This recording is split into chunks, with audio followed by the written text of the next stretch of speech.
right. So it should show that we are recording. Yeah. Okay. Says recording on your end. Great. Mm-hmm. Oh, well, thank you again for bringing me on here, Mandy. I really appreciate it. And hi to everybody else that's there. I'm Bobby. I'm the hi back there, Chief Marketing Officer for At My Community. I just came on with At My Community this year, January 1st. Joe and Rose are the owners of the company. I've actually been in the industry, though, for about 3 years. I used to work for a park management software company, kind of like how you guys use Campground Commander right now. I was with one of their competitors. So I'm very familiar with the industry. Joe and Rose, who are the founders and owners of At My Community, started it about 8 years ago. And it's kind of a really good story about how they got it started. They went out to visit Joe's dad out in South Dakota, and they stayed at an RV park. They had 4 daughters at the time. When they got to the park, they were frazzled. They were a little, hungry, and it was a long day of driving. So they got to the site, started setting it all up. And when they were at the site, one of those kiddie trains went by, pulling a tractor, pulling like one of the little kiddie trains. Well, his daughters were like, Dad, we want to get on the kiddie train. He's like, I didn't even know this park had a kiddie train. So he's shuffling through the paperwork to see if he can get information about the train. Where does it start, stop? What are the times? And so that was kind of the first inclination of, hey, we might be able to start something here where we can have the parks have apps where they can actually have something on the phone with all the information about the park.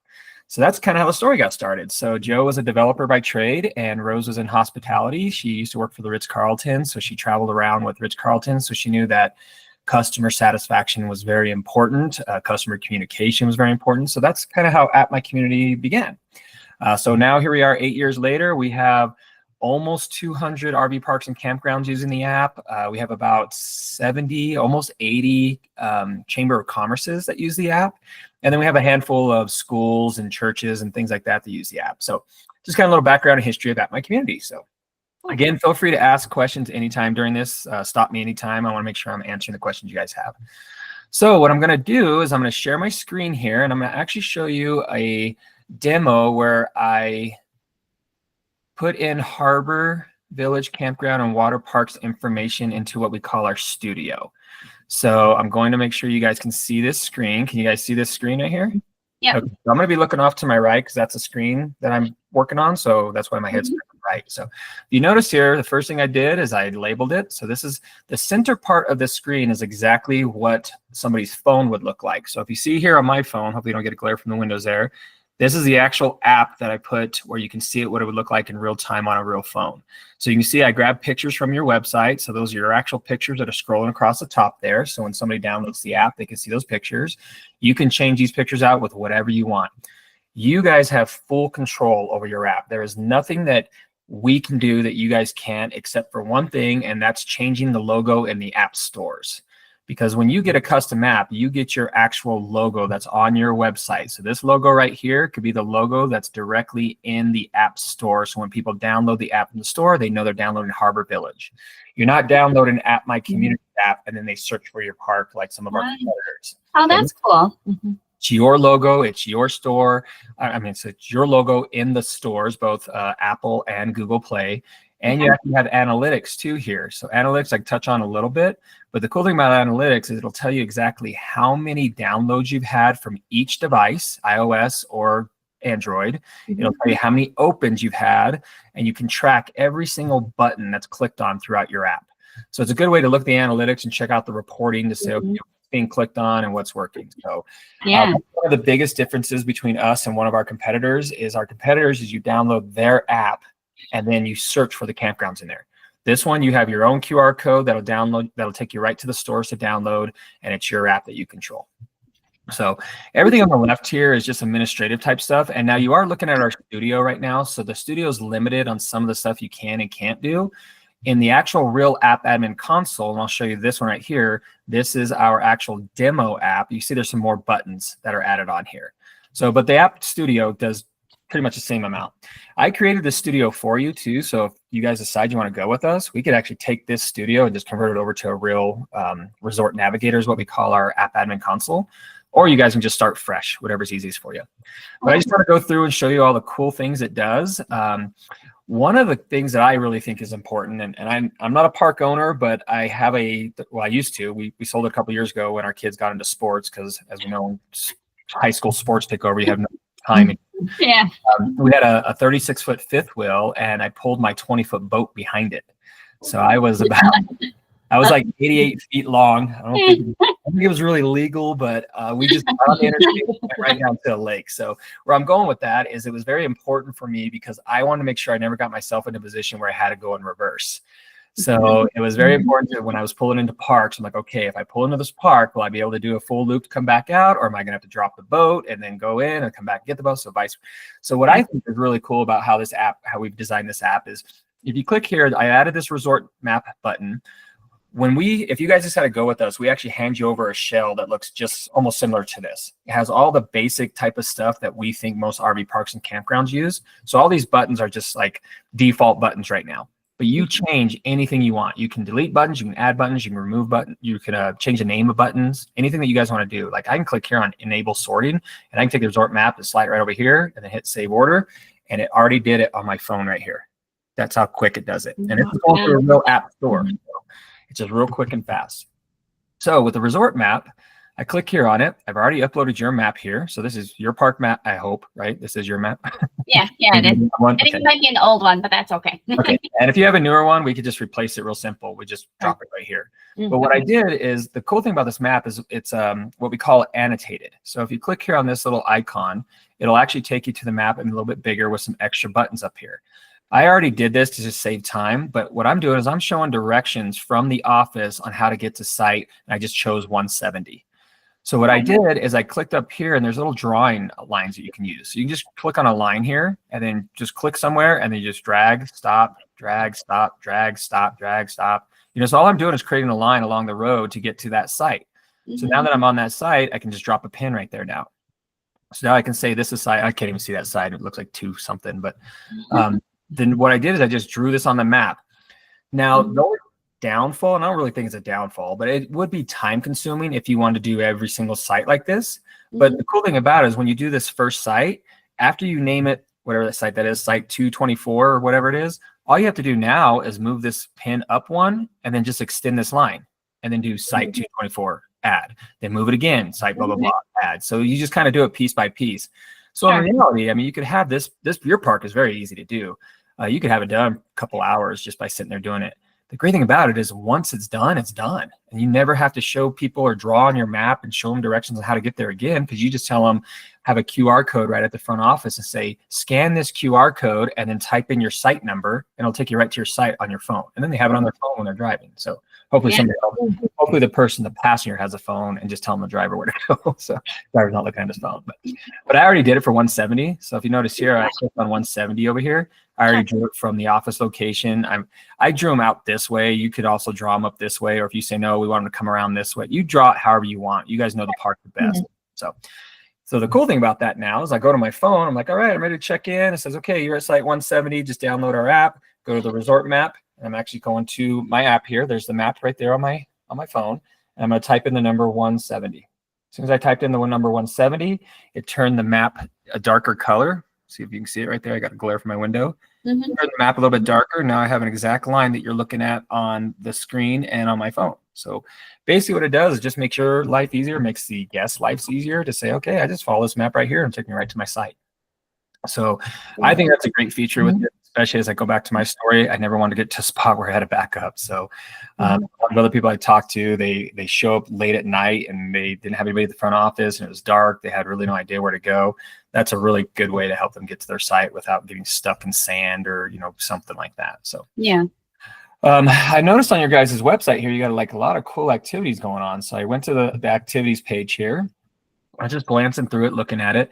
And I see right now you're using some sort of embedded calendar type event system. And I'm assuming it's probably through your website or whatever it is. And I see you have opening weekends, Memorial Day weekends. And so this is really cool. One thing that we can do on the app is if I go back to the app is we have an activities calendar button. So if you click on this is where you can actually list all the activities you have coming up. And I believe, Mandy, you said that you had like some bingo that's every third Thursday or something. Is that what you said? Yeah, I think it's actually a couple times a week. It's really popular and requested. Perfect. Yeah. Let me show you how that would work then. So if you have your activities calendar on the app, I'm going to click on it. Right now, there's nothing in there. So I'm going to click create event. And what is it called? Just say bingo. You go, okay, bingo. And then right here, you can put a description. Bingo, we blah, blah, blah, you know, this is a fun time or whatever it is. Now, if the bingo is going to be held in a certain place, like in the front office or the community center, whatever you guys call it, on your map, you would go back to your map and annotate that area. So you would just drop a pin on it or even draw a little square around it and call it the community center on the map. So then when you click location here, you'll drop this down and actually have that list right here and say community center. So when you click community center, a new button will show up right here that says map. So when somebody comes to the app, they'll click on it and be like, oh, there's a map there. And they tap on it, it brings that same map up and shows exactly where the bingo is going to be held. So they know exactly where to go and how to get there. Awesome. Cool thing about it, yeah, it's a really great way so they don't have to be like, well, where is the community center? You have a button that says click right here. So I go here to general information. Again, I type in the description.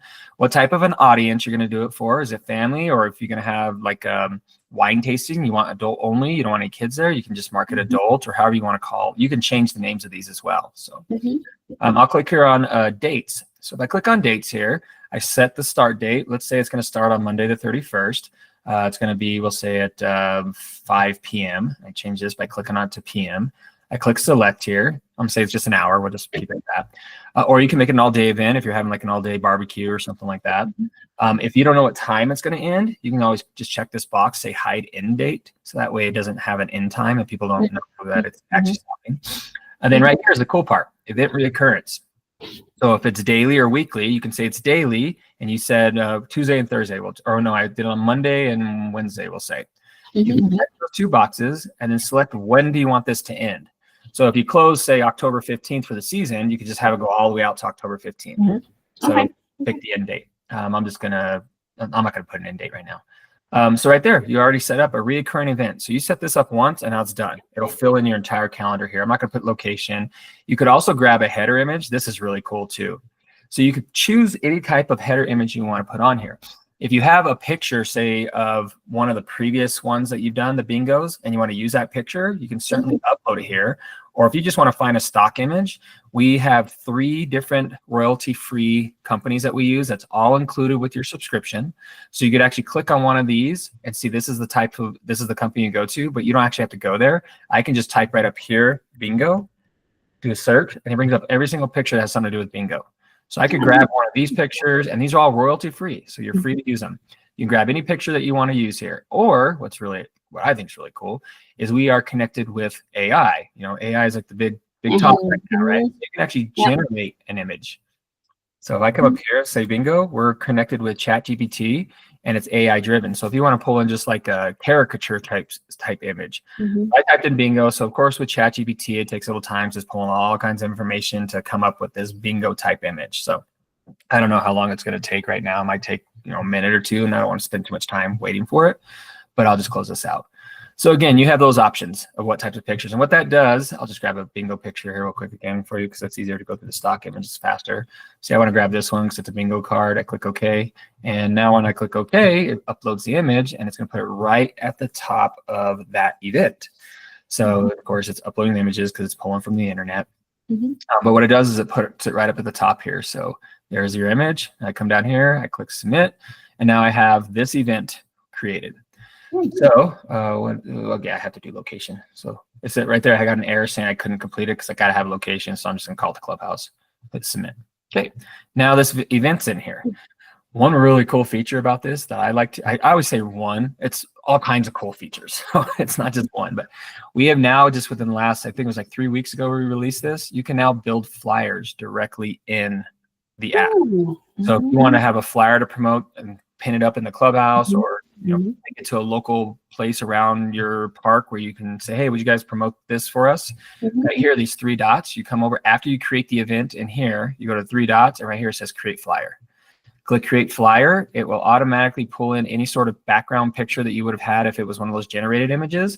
Or you can just come here and say, I want you to generate an image based on classy, 2D art, vibrant, whatever you want to do. I can just say fantasy and hit generate.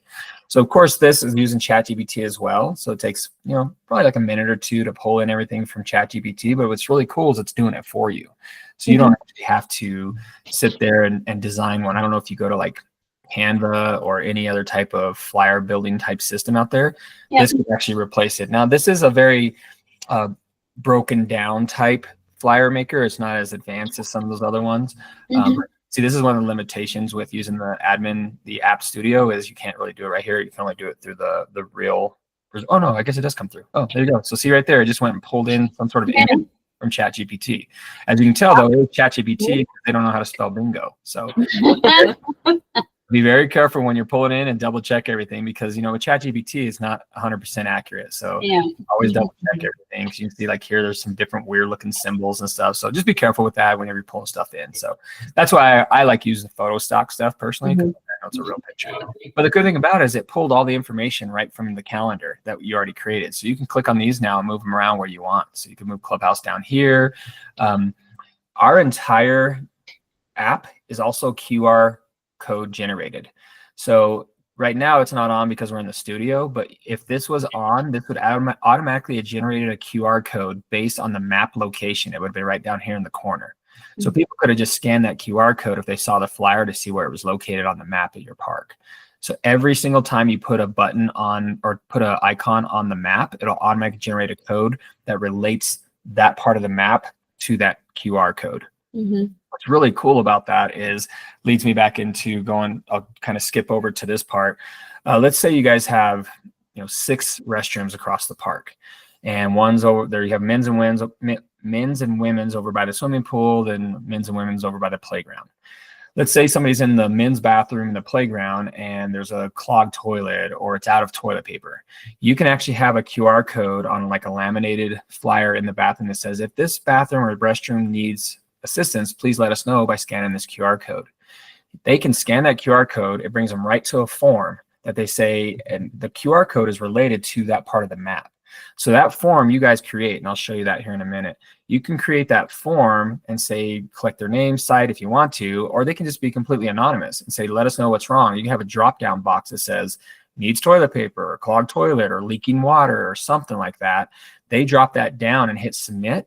You set up who on your staff you want to receive that message. And I'll show you this here in the manage forms area. The great thing about that is the person that's in that restroom doesn't have to tell them what restroom they're in, because when you get that notification, that QR code is automatically related to that part of the map. So then your staff will get it and say, oh, it looks like the men's restroom over by the playground needs toilet paper. I'll run over there and stock it real quick. So when they stock it, they'll have a button on here, and I'll show you this. It says completed. And basically it's a kind of like a maintenance request module almost, but it's just a forms.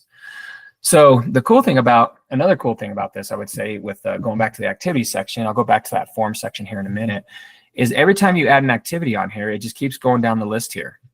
Now on my phone, when I go to the activities button here on my phone, so this option is not available because it's in the app studio, but if it was available when your app's live, whenever I click on it, it'll show the activities, and then there'll be a little star next to it. On the phone, I can click that star saying, yeah, I want to go to this, and then it'll remind me 15 minutes before the event starts. So that way I get a reminder like, oh, that's right, bingo's starting in 15 minutes. I'll start walking over there. And when it pops up that notification, you can tap on it and it'll bring up the event right on your phone. So you can click on that map to see where it's located. So when you do that, every person who has it on their phone, once they have the app on their phone, there's what we call the little hamburger up here, which is the 3 lines, a bun, meat bun. That's why we call it a hamburger. My agenda. It'll actually list everything in the My Agenda section of the phone. So if you tapped on several events throughout the season, like if you have seasonals, they'll have a whole list of everything they tapped on to favorite. If they don't want to go, they just tap it again and it takes it off their agenda. So really great way for them to keep track of, all the events that are going on. One thing that I think is really good is even though you already have all this stuff laid out on here on your calendar, if you wanted to do this, you could actually replace this entire calendar with embedded code. That's what this is called right here. With an embedded code, we'll click here on activities, and your web designer, if you have a web designer, we can tell them that or show them that we can send them over this code. They can take this code right here and copy it and embed it onto the website in what we call an iframe. And this agenda that's here, let me go back one. This agenda, it can be in an agenda form if you wanted to, where it shows it just like this, or a full calendar view. So if you have the full calendar view, it'll show everything that's on that day of the calendar. So when they click on it, it pops up a little screen explaining what it's about. So the great thing about that is you don't have to do this in 2 separate places now. You can, any change or update you make here in the app admin console will automatically update the calendar right on your website. That way, if people are looking at your website thinking about coming to your park, They could look at all the events, be like, wow, this is like a really fun looking park. They had like this Mardi Gras theme going on, and some summer solstice stuff going on. So this will automatically be updated from here.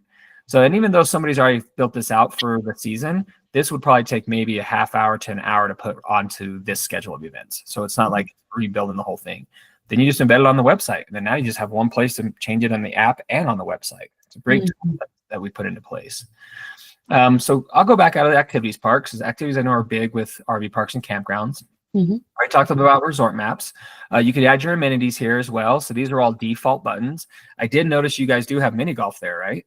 Yeah. So what's really cool about mini golf is you can actually have a mini golf area here that explains everything. And you can also use the app as a mini golf scorecard. So you don't print out scorecards and have them carry pencils around. You can put QR codes on each hole. They scan it and then put in their code right there, and actually keeps track of everybody's scorecard. So that at the end of when they're playing, they can look at the app and be like, all right, it looks like you got a 42 and I got a 41, or whatever you want to do. So a great way to use your phone is the scorecard.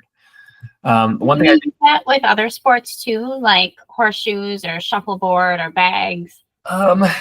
We haven't gone that far.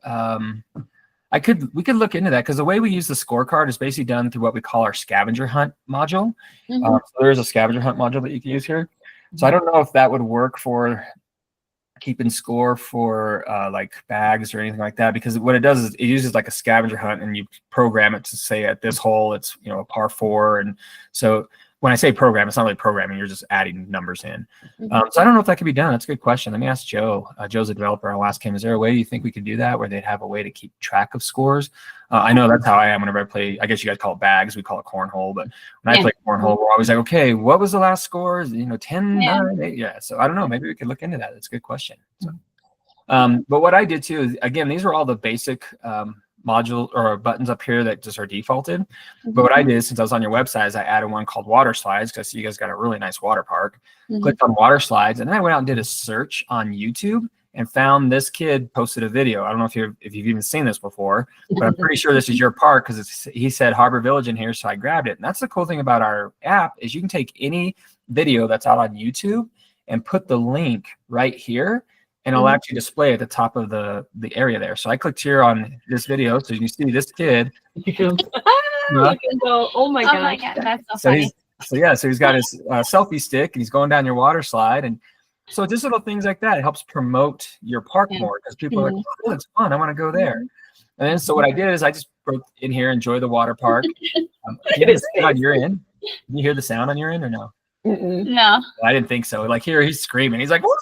You can actually hear him hit the water right there, and you hear the bubbles and stuff.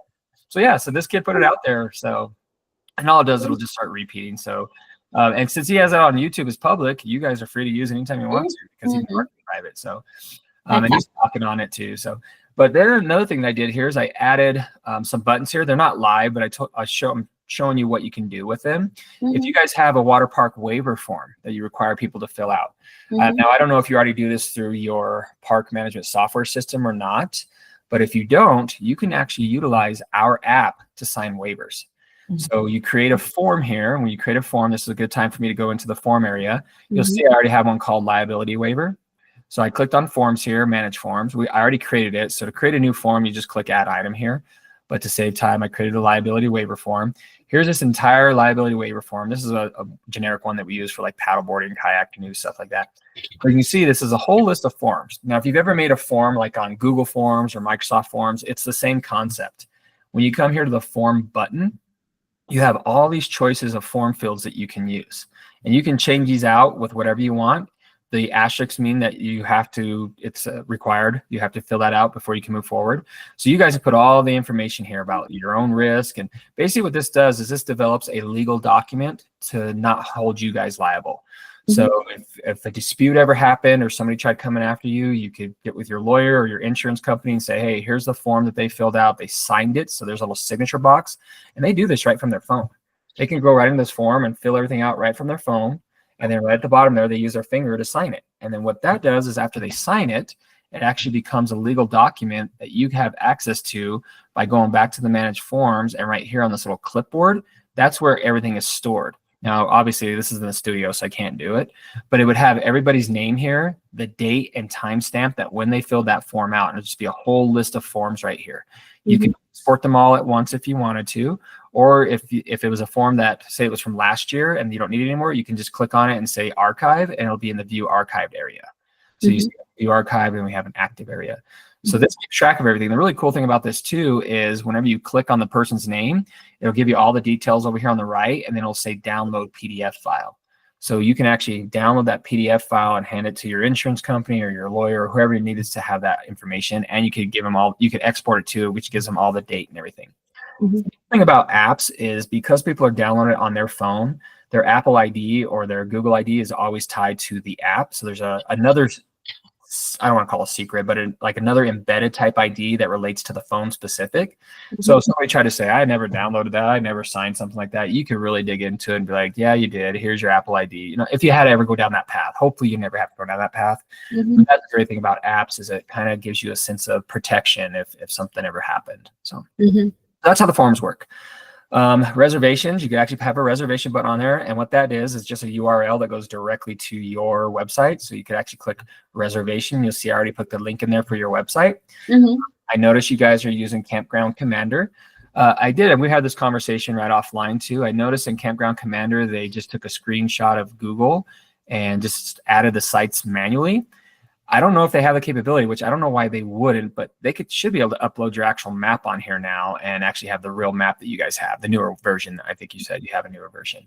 But anyways, it was just a URL that goes right out to their website. So that way, if they want to book reservations for the futures, they can just directly through the app.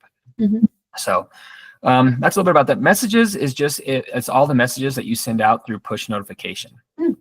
Which leads me to my next part about the push notification. So again, if there's no questions, I'll keep on moving. I just always feel like I'm talking too much when I'm doing these. So I guess before we move on to the push notifications, when a lot of times especially for our seasonals and our more permanent campers, we have some forms that they need to fill out at the beginning of the season, you know, emergency contact forms, agreements.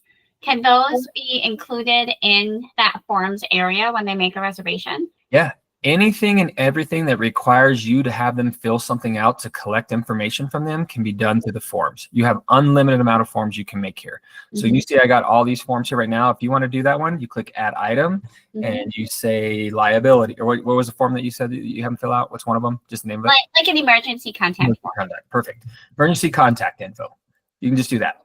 Now, the great thing about this too is you were talking about your seasonals or your more permanent people. You can do what's called managing user groups. So before I add this form here, you would go to manage user groups. And then right here, you would click add item. Then here you would call them, I'll just call them seasonals for this sake. Description just helps you with what it means. And then right here, you have a user list.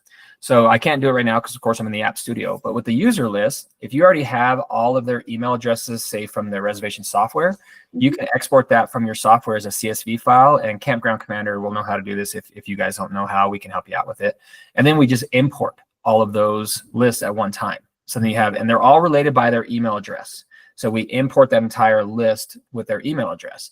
Then when they go to the app on their phone, your seasonals, they click on the hamburger button and they have a little login part right here. They click log in and put in that same email address, and now they're specifically logged in to your app through their phone. They get to see special buttons on the app that nobody else can.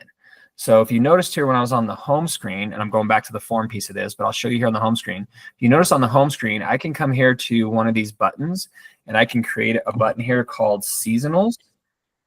I'm going to call it a sub-menu button because what that does is a sub-menu button allows me to put more icons on the next page. So I'm going to call it a sub-menu button. Then I'm going to type in seasonals here. And then I'm going to come down here and automatically tries to find an icon for you. But I can just type in season and see what comes up. Season.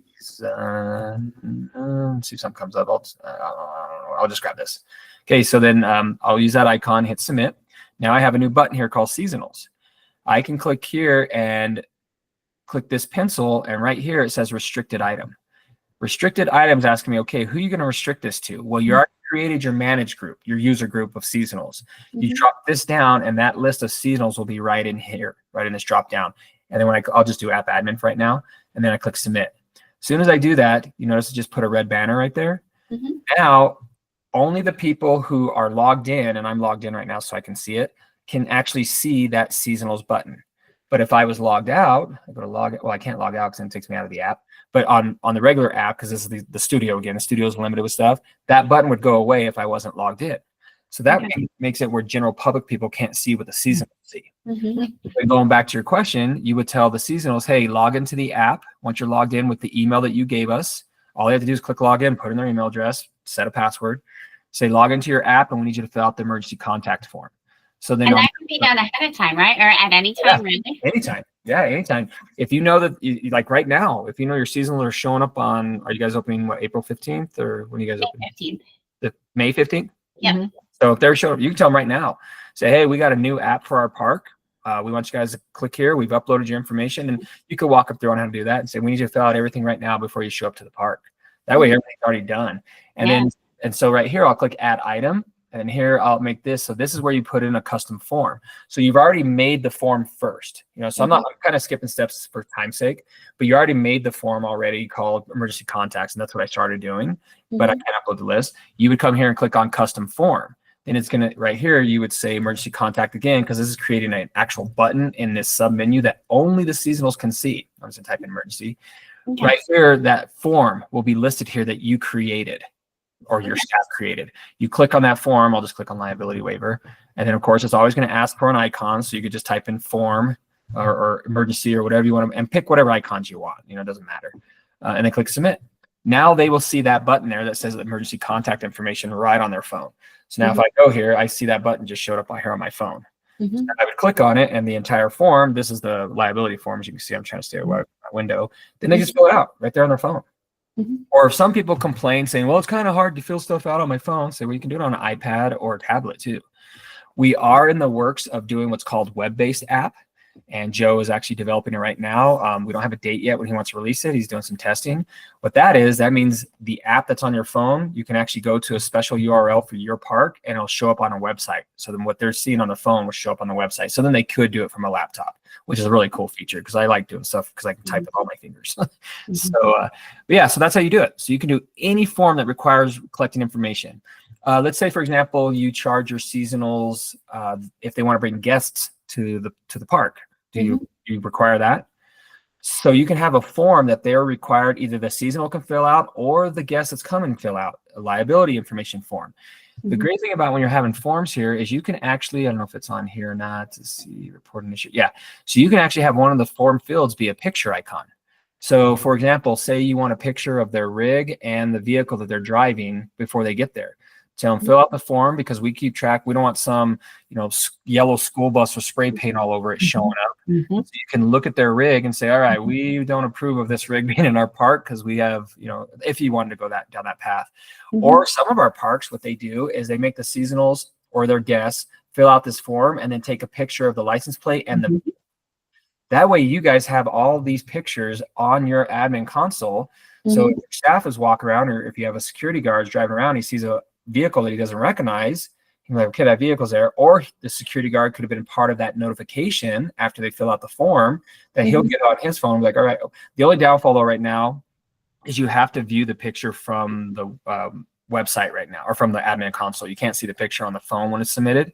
We're working to see if maybe having that in our pipeline where you can see it from the phone. Your security officer knows that car and that license plate matches with the site that they're staying at. The great thing about that too is it almost becomes like an emergency list or emergency manifest, if you want to call it that, where if something happened, you had to do an evacuation, and people are like, oh, I don't know where so-and-so are. You could go back and say, well, what vehicle were they driving, or what site were they at? And you could say, okay, this is their vehicle. Is it still there? So you could use it for an emergency situation if you wanted to as well, because you pretty much have a list of everybody that's on site. So that's a great way of doing the form. So as I mentioned, anything that requires to collect information for whatever reason. Now, do you guys charge for guests to come on site for the seasonals, like $10 a person or something? Visitors, I should call them. So how we operate it is they have a certain number of wristbands that come with their seasonal reservation, and anything over that, or any wristbands required over that, is an additional fee. Great. So when they pay, so that's part of their seasonal. So when they want to pay for that additional fee, how are you charging them right now? Sure. Currently, they have to come into the clubhouse and request more wristbands. We have to have them fill out who the wristbands are for, and then pay at that time. Okay. So the great thing about our app is they can do it right through the app now. So yeah, it's nice if you want. You can still have them come in and do it if you wanted to, or if the seasonals are sitting there in their RV and their friends are coming in, and you're going to buy tickets for them right then. They jump on the app and say buy tickets, fill out all the information of who it's going to be for, and they can pay directly through the app. So you already have the funds going into your account. We're connected with the merchant processor Stripe. I'm not sure if you guys use Stripe or not. And the reason why we use Stripe is because they are PCI compliant with all the app stores. Okay. So it's basically, and the only thing that Stripe does is just it makes that gateway for you to collect money. And we have a spot on here to show you how to set up an account, and that's completely separate from us. It's a third party. So what you would do is you would go and set up an account with Stripe, you or your staff. Once you have that account set up, we just tie that number to your managed payments here. That way, all the funds that are brought in through the app go directly into that account for you, and then you or your bookkeeper or whoever can actually pull them from there and move them around, or do your balance sheet between that and your bookkeeping software. So basically, it's just a gateway for you to collect the money. That's the great thing about the app, in my opinion, is we have a park now that has 1,200 sites that went 100% cashless just with our app.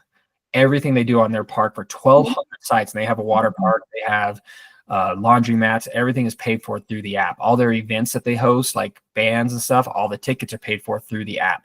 So then they know they're collecting the funds right away. And the first time somebody goes to the app and puts in their credit card information, they have a choice to save it on the app.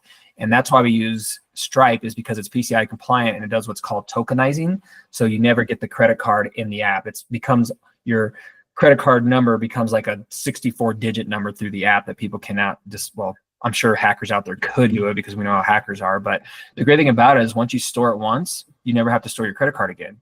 So every time you want to go and purchase something, you can just go and scan the QR code. Like you can have the QR code in your front office for wristbands and say, scan this QR code. It'll take you to a form to fill it out, pay right in the app. And then you have the money right into your account. There's no exchange of cash or check or anything. It's a great resource. And you can collect payments through the app for anything you want. Like, I don't know, do you guys do firewood delivery or ice delivery? Yep. So there you go. You could have somebody like me and my family could be sitting around the fire pit and I'm like, oh, we're running low on firewood. Jump on here, scan. I can either have the QR code at my site, or I can just jump onto the app and say firewood delivery, fill it out, hit send, paid for it. And then whoever gets the notification, you bring it right on over. So I'll show you how the form contacts works here. So right now I'm in the liability one still, I believe, or which I don't know which one I'm in right now. I don't see the name. Oh, report an issue. But anyways, the form contacts, this is where you actually put in who you want to receive that notification. You can do it based on their email address. So if you have staff that are getting email notifications to their phone, you could do it that way. One really cool system that Joe put into here is text messaging. So if you click here and pick this country that you're in, you can actually put your phone number here. So I'll put in my phone number. So I put in my phone number, and then right here, my provider is AT&T. When I click that, I automatically click add item, and it will automatically put in the txt.att.net. This is a workaround for SMS messaging for the notifications of receiving information. The great thing about that is that I don't check my email all the time on my phone. I'll get a text message because it went to my phone number through my carrier, and it'll have the same information as if it was an email that I was reading. So then that way, if you have like a security guard out there riding around on the golf cart, one of our parks gave us a really good idea. They have a security officer that patrols the park. He carries firewood on the back of his cart with him. So, and he has a cooler with like 3 or 4 bags of ice in it. So when he's driving around and he sees people and they're burning fire, like, hey, you need some more firewood? And like, oh yeah, they're like, scan this QR code and you pay for some and I'll drop it off to you. Or hey, you guys need some ice? They'll scan the QR code and buy some ice. It's like a real convenient. He's just constantly making money as he's driving around the park. Really, he's patrolling the park, but now that he's doing this, he's more friendly with people. Yeah. So now people are not thinking, oh, great, here comes the security guard to, ruin the party. He's more like, hey, I got firewood if you guys need some. It's, $7 a bundle. You can pay right through the app, and so now he's making connections with people. So, and that way he can have that notification go right to his cell phone or her cell phone. So a great way to have these notifications, and you add anybody you want to receive these messages. So if you have one form for like emergency contacts, you only want that to go to your office staff, you just put them in there. If you have firewood delivery and you don't want the office staff to know that firewood delivery because you have a specific person for that, you can just put him in there, or you put as many people as you want to get that notification. Completely up to you guys. And then the cool thing is after that, they scan that QR code to request firewood. As I mentioned, it'll show it in the list here under this little icon. It'll show the list of the person who ordered the firewood.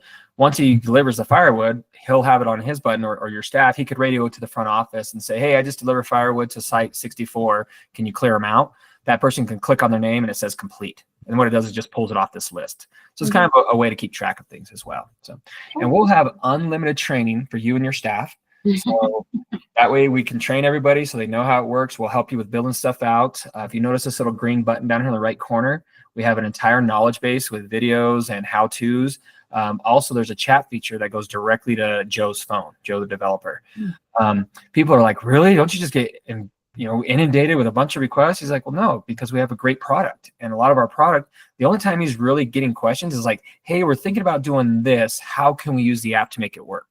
As opposed to, hey, this is broken. He's built a really good system here that people just really enjoy. So, and then again, we can do training with you. Rose is Joe's wife, created a new video now that whenever you guys sign up with us, she sends it into the email saying, here's a 1 hour video of what all of these buttons do and how they work. And if you want to do a scavenger hunt button here to walk you through on how to do the scavenger hunt. So, but if you guys are getting confused, all you have to do is just request a training by going, like we have it on our website or down here, you can request training and pick a time right on Rose's calendar. She'll do a training with you and your staff or whoever. Or if you get new staff and you're like, we don't want to try to train them, we'll just have Rose do it. You can do it that way as well. So, okay. One of the great things that I really like about this is I know a lot of this comes down to, well, it's all about cost or how much is it going to cost. And in your situation, how many sites do you have again? So we're complicated. We have about 250-ish public campsites, seasonal public campsites, and we also have a roughly 250-ish condominium sites. Right. So it's right around 500. About 500. So you're that's a big size park. Yeah. So even though that the condominiums are different than whatever other you have, like cabins or park models or whatever they are, I'm assuming you're still going to want everybody there to be a part of the app, right? Because and the one honesty I'll always have with you is people think with RV parks, campgrounds, the app is beneficial for your overnighters. And I will say, honestly, it's more beneficial for your long timers or your seasonals. One of our clients is Live Cobblestone, and they have 30 55 plus communities on our app. They are the most active bunch on our app that we've ever seen, besides like our big mega parks, like kind of like yours, because they have things like pickleball tournaments, cornhole tournaments, and bingo, and arts and craft and crochet. I mean, they're constantly doing activities, but then they also have their own little section that they go in, and they have like a Facebook group just for that seasonal to communicate through. They put the button right onto there. The cool thing about that too is if you had something similar, like say you had seasonals that wanted to start a pickleball club. They could start their own pickleball club, and then you could give them their own little section called pickleball club, and then just create them as a group and then put them just into that pickleball group. Then they would have their own little button when they log in called pickleball. You could even designate like the pickleball president to be the person who controls the pickleball calendar. That way you and your staff don't have to.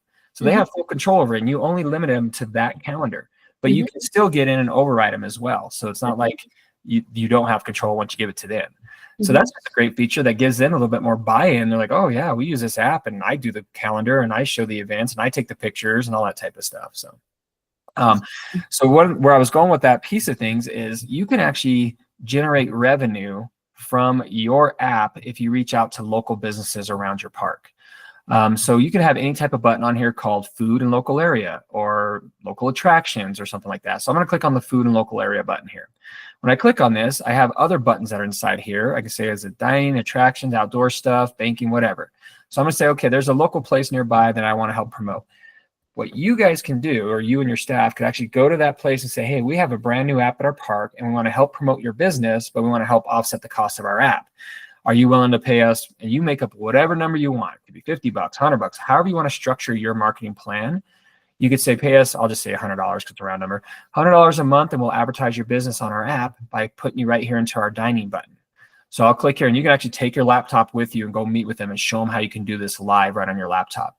So I'll click on this dining button here, and then right here it says our favorites. Do you want delivery, fast food, sit down, whatever? I'll just click on our favorites. As you see, there's nothing in here right now. So what I do, or what you guys can do, and you guys have this control. We don't have to do this. You click on add item here. This is powered by Google. So right here, if I say search for location, I'm going to search for Door Peninsula Winery. sure that's a big one for all the moms out there, right? Yeah. You're right next door to us. Exactly. So you could actually see right here, I clicked on Door Peninsula Winery and I click on it. It automatically pulled in their phone number, the map of where they're located on Google, and their website, because this is powered by Google. Right now, it's actually pulling in the pictures from their Google Places. Does that look like the right picture? Yeah. Yeah. So this is their pictures that they have out on their Google Places. If you want to add more pictures that they have, you click here on Header Images, and right here there's a button that says Google Places. Click on that, and you can pick other pictures that they have out there about their winery that they have on Google Places, and just click Add Images. Now what that does is that just creates a little scrolling of images at the top. So when your guests come, like, hey, what's around here? Oh, we like wineries. Let's check this place out. And they look at it right on your app. Now it pulled in these 3 buttons by default. So you can add more buttons to this listing if you wanted to. So for example, say you wanted to put, say the winery has their own reservation URL link on their website. You could go to their website, copy that URL link that says make reservation, come down here on your listing, scroll down here towards the bottom, waiting for it, it's still loading these pictures. So because there's some pretty decent sized pictures, so it's taking a while for them to load. Come down here and it says buttons. You click here on buttons. Right here, you could say reservations. On the action item right here, you can say open website. And then right here, you put that URL for the reservation that's on their website. And then what I recommend is checking this box right here that says use web view, because when you check that box, it'll automatically keep their reservation system within your app rather than opening the browser on the phone. And then you can just, again, select an icon of what you want to do for making a reservation. Then you hit submit. I'll just grab it real quick. I'll just grab that one and hit add button. Oh, I got to put it in Google here. Click use web view. Once I do that, I click add button. Now, once I click add button, you see a 4th button showed up there. Then I hit submit. So now I have a list of Door Peninsula Winery. If I go to my phone now and I click on food, local, dining, our favorites, I now see the wineries on there. I can tap on it. When I tap on it, I now see all those pictures and the buttons and everything I added. That's how quick this happens. And this is real time. This isn't like I'm connecting my laptop to my phone. This is going through the App Store. That's how fast things get added. And then now you can have a whole list of local favorites here and making some advertising dollars to offset the cost for your app. A lot of our parks that we talk to are mega parks of your size. We hear them saying that they actually make money on their app because they reach out to like local attractions. One of our parks, they have an aquarium that's nearby, big aquarium. They pay them. I don't know how much they pay them because that's all their own dollars, but they have what's called a splash screen. So what I showed you here was just a button that you could do. That's one way of doing advertising. Another way is something called a splash screen. What a splash screen is when you first open up the app, it will show a screen of an advertisement. So right now, I'll show you. I'm going to sign out of this one and bring it back in. This is one of our parks called Lakewood in Myrtle Beach. Right here. That right there is called a splash screen when you first open up. So that they have one that's called Ripley Aquarium. Ripley Aquarium, you see how I just went right into their app after a few seconds? Ripley Aquarium pays them to advertise as a splash screen. So when people first open it, like, oh, there's an aquarium nearby, and you can tap on it and it'll take them right to Ripley's website. So that's an example that we use. And there's several parks out there that do this. So, and they love, the local businesses love that because they're getting direct, what we call direct marketing. You're not just going into a magazine and hope somebody's eyes see it. They're directly going to it. So you're like the concierge now of your guests. So it's a great way of doing things. So that's another way to make some money. And again, you guys set the pricing for all this model that you want. Another way is, as you notice, I have pictures up here. These could actually be header images of advertising. So if you went into, say, like find local area, and say you went into attractions here, you could actually have a header image up here of a local attraction that's paying you to advertise, and you create an ad for them, and you make it clickable. So it clicks on it, and it takes them to their website, and it could just be header images that scroll every 3, 4, 5 seconds, whatever you set it to. And those are header images ads. Or we also have something called banner ads. And banner ads, how that works is on certain buttons, like we'll say amenities, down here at the bottom, there'll be a static banner ad that's just sitting down there. So then a good thing about that is if, say, like TV channels, say your seasonals don't want to use the cable you guys have, and they want to use a different one, if it's allowed, you could go to that button, then on the bottom here, have a different cable company advertising down there. So they're like, oh, let's check out this cable company. I don't know if that's the case in your case, but I'm just giving you some examples as where you could put the banner ads. So all of that is just a way for you guys to generate revenue so you can offset the cost of the app. And also you're promoting your local places around. And I have a DJ business here. I live in Colorado Springs, Colorado, and I've had my DJ business here since 1999. I just really dated myself. Where I'm going with that is I've had it, and I've been a very successful business. My 17-year-old now is taking over the business, so he's doing a lot of the DJing for me now. But I always advertise with the local hotels because I know that's where brides and grooms and the corporations are going first to the venue.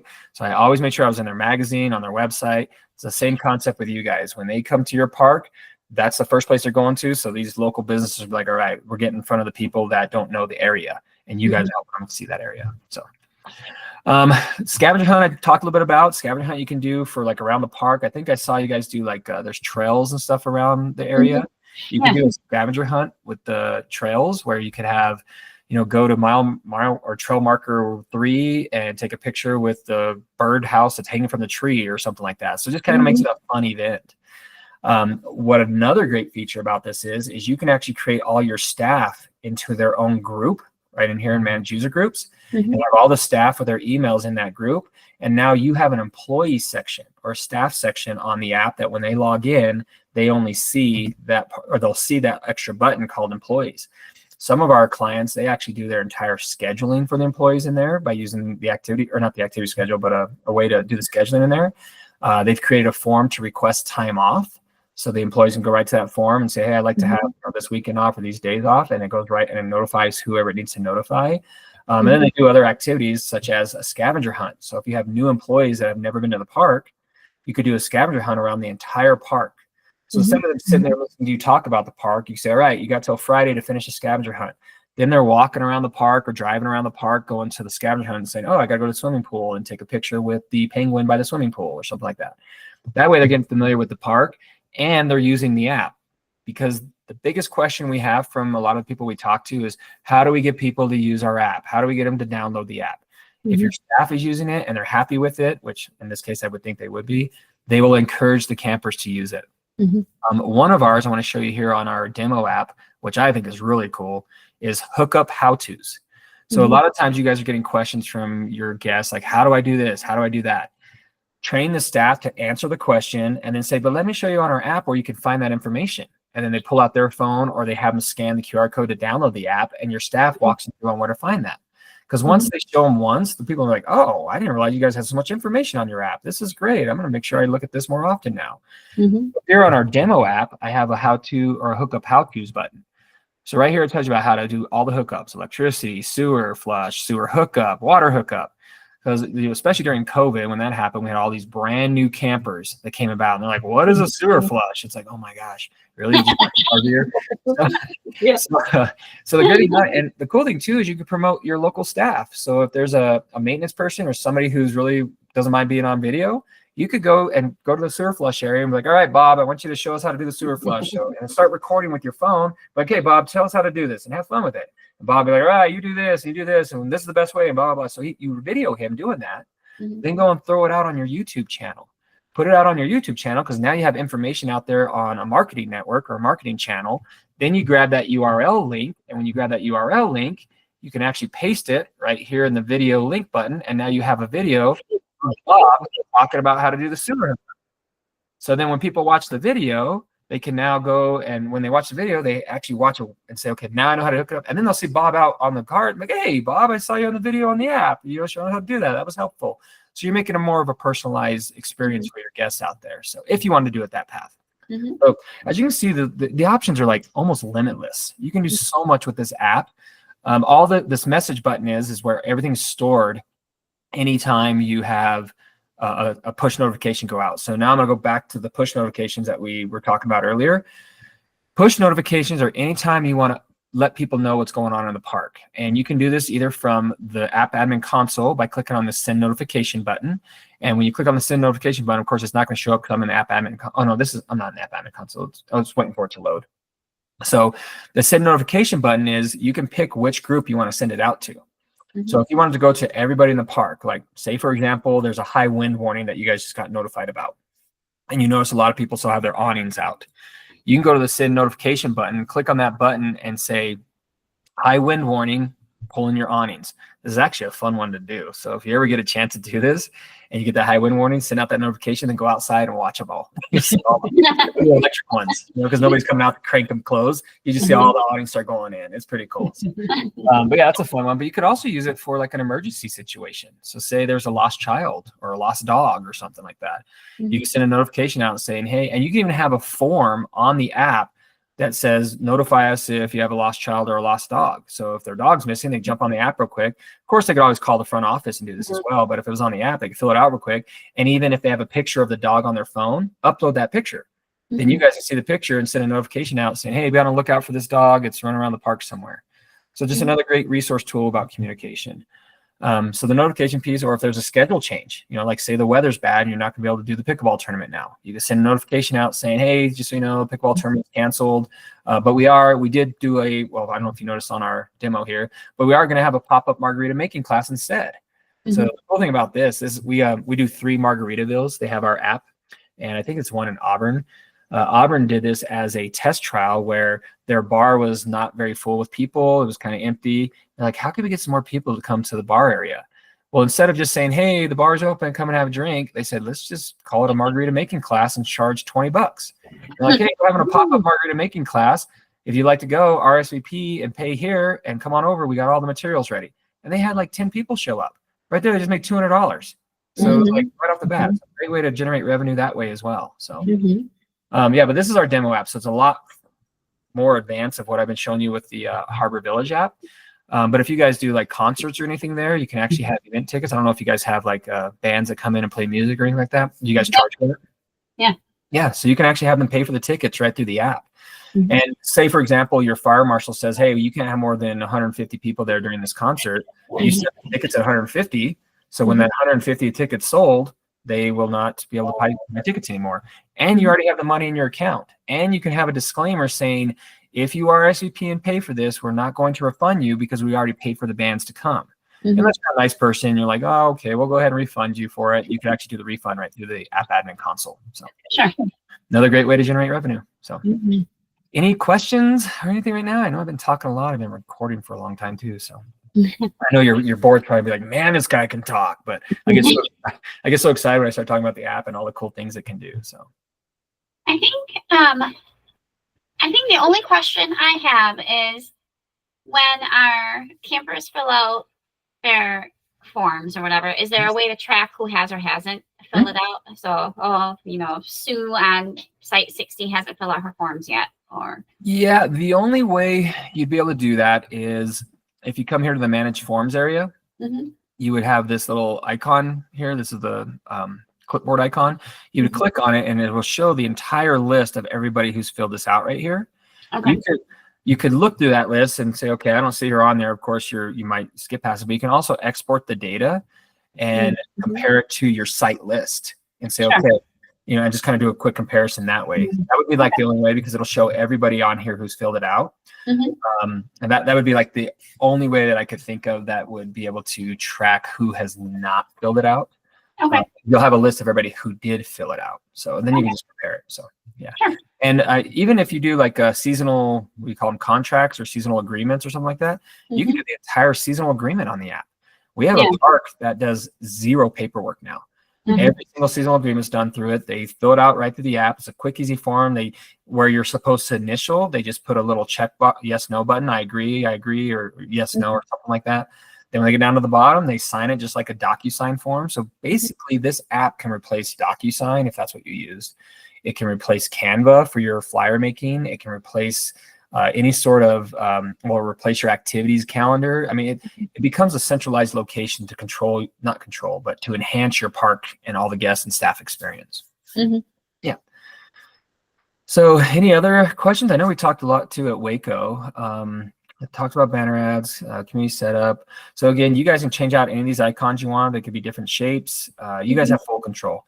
There's nothing that I think I already told you, there's nothing we can do that you can't do besides the icon in the App Store. Sure. But yeah. Do you guys do any sort of time booking, like rent a kayak for an hour, 2 hours, 3 hours, something like that? Yeah, we do that with some like little pedal bike stuff. Okay. And it's hourly type bookings? Okay, so I will explain that that's the only feature that we charge extra for if you wanted to use the app for time booking. And that's because we have to use a third-party system to do that. Sure. But what's really cool about it is it helps you keep track of all that. Like, for example, we're talking to, I can't remember the name of her park. She's on the river there in Waco. She was at the booth. God, I can't remember the name. Her name's Taylor. I can't remember the name of her park. Something Shores. Anyways, they do the pontoon boat type rentals, and they do it for 1 hour, 2 hour, 4 hour, or 8 hour. So she wanted a system that if they rented it for an hour, it would still show it's going to be available for 2 hours, 4 hours, 2 or 4 hours, but not 8 hours. But if you rent it for 4 hours, then it's not available for 8 hours, or vice versa. So the time booking can do that. We can help you set all that stuff up. So for an extra $100 a month for that, it'll save you so much headache and so much time that they just go right on the app, say, oh, it looks like there's a pedal bike available for 2 hours. Let's book that one. And they paid for it on the app already. So whether they show up or not, you're already got the money in your account. And if they don't show up and check in, it'll automatically, it'll remind them saying, hey, we noticed you haven't checked in to pick up your pedal bike yet. If you don't pick it up, it's going to go back into inventory. And then if they don't pick it up, it goes right back in the inventory. So if somebody else is looking at the app, like, oh, there's one available now. Plus, you can have that disclaimer saying you paid for the bike. It's not our fault you didn't pick it up. But if they say, well, I had an emergency situation, you guys have the option to refund them if you want to. So you can always have those disclaimers, just kind of protect your guys, protect yourselves, and all that good stuff. That extra fee per month, is that for the whole 12-month year, or is that just during the season? just for the months you're using it, I believe. Okay. Well, I'll double check that with Joe, but I'm pretty sure it's just for the months you're using it because it's just a third-party system we're using. The only thing you pay us for is a one-time seasonal fee. No, I'm sorry, that didn't make sense. An annual fee. The one-time fee. Here, I'll bring up this price list here, but I'll ask Joe that. While I'm talking to you, I'm going to send a quick message to Joe to see what he says. Is the time booking charge for 12 months or only when, this is great about having these messaging systems, when the park is open? Okay, see what he says there. So our pricing model now, I'll show that to you guys here. I'm going to drag this over here. So our pricing model, how this works is we charge basically just an annual fee, and we do it based on the number of sites. So for you guys are 500 sites or more, so it'd be $5,000 for the year. And you can pay that either annually, the full amount, or quarterly or monthly if it's easier for you. Okay. And then if you want us to, since you have such a large park, we actually have a service where we call it our optional onboarding service, where we can build out the entire app for you with all the content ready to go before May 15th. And that's a one-time fee of half the licensing fee. So for yours, it's $2,500. That $2,500 goes on top of the $5,000 just for the first year. And again, you can divide that up monthly if you'd like to, or quarterly, whatever's easiest for you guys. And then after the first year, then it's just $5,000 a year after that.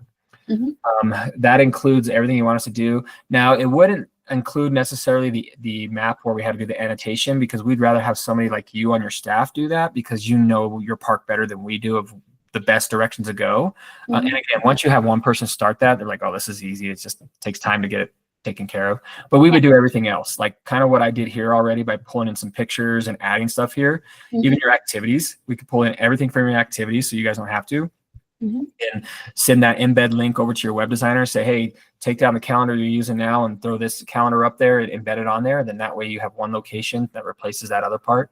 We can do all that stuff for you through the onboarding. We'd put in everything you need us to do. If you told us, hey, here's the list of all of our seasonals, we would create the group for you and create that button, put the whole list of seasonals in there for you.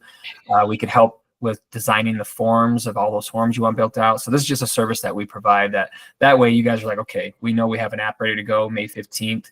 And it takes about, I'd say maybe like 2 weeks or so to get everything in there and submit to the App Store. It takes a couple of days for the App Store to approve it. Yeah, so it wouldn't take that long to get you guys up and going anytime. And Joe's not responding back. I don't know if you know, but Joe and Rose have 6 kids, ages 12 to 4. And they're very actively involved in their school. And I think he said they had an event going on this morning. So anyways, I could get that back to you about the 12 months versus if it's just the time you're open, if you want to use the time booking. So, which if you have that, I would highly recommend it because you have that paid for just off of like 2 or 3 rentals for that month. Yeah. So, but yeah, so that's our pricing model. Any questions? Any other questions? Oh, you guys have a camp store too, right? I saw you. We do. Yeah. But you probably already have a good point of sale system for that. Do you have a specific system you use for that? We use Clover for our point of sale. Yeah, there's no way we could replace Clover. Clover's a good system. Do you guys have like a small snack bar or anything somewhere like by this pool area? Do you use Clover for that too? You probably, I would assume. Probably, yeah. So I'd say if we wouldn't replace that Clover system for that, but and I'm wondering if you're even running your firewood delivery and point of sale system through there. So, and if you are, they don't have to necessarily pay for the firewood through the app, but they could still use the form to request the delivery or request picking it up. And then if they do deliver it, you could figure out how to manage that with your staff. Say, okay, site 23's firewood been delivered, charge it to, charge it whatever, however you want to charge it. So, but if you said, no, we want everything to go through the app when they order through the app, you'll just have a separate account called Stripe. And then you just tell your bookkeeper, here's the account, and she knows what to do to pull it from everywhere. So cool. Well, great. I know I've been talking for a while now, so I've gone on for a little over an hour. So, but hopefully it was informational for you, and I hope your board members can get a look at it. If any of the board members have questions, my email is bobby@armstrongsoft.com. Armstrong Soft is the developer company that Joe has. We have to have a licensed development company in order to submit to the stores. So we run it under Armstrong Soft. So that's why our email is armstrongsoft.com. So they could always email me anytime. And of course, you have my information in my email. That's my cell phone number. So if you have questions, you could text me, call me. If you call or text or call or email, or if you call me and I don't answer, it's probably because I'm in a meeting like this or something. Sure. I respond quickly. So. Awesome. Great. Well, I don't think I have anything else to show you. I'm sure I'll hang up with you like, dang it, I forgot to show them this. So. Yeah. No problem. Well, yeah, if you have any questions, reach out anytime. Awesome. Just so you guys know, that person's still behind you. So. She's a little creepy back there, yeah. No, it's great meeting you guys. It's nice meeting you back there as well. So, bye. Bye. Yeah, you guys have a good rest of your day. Great, Awesome. thank you. Thanks, Bobby. Thanks. Bye.